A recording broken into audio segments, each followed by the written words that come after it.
பணியில் சேர்ந்தார். அதன் பின் 1928 சென்னை பச்சையப்பன் கல்லூரியில் BA பட்டம் பெற்றார்.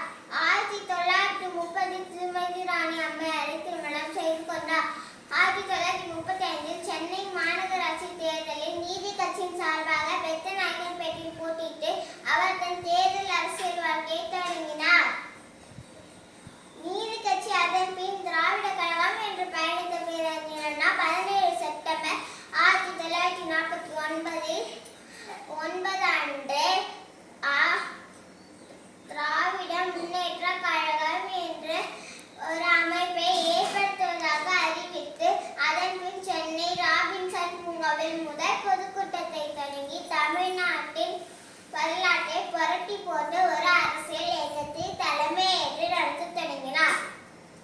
மதமோசி திரை, மணியோ பத்திரை, உங்களுக்கு எழுதல் திரை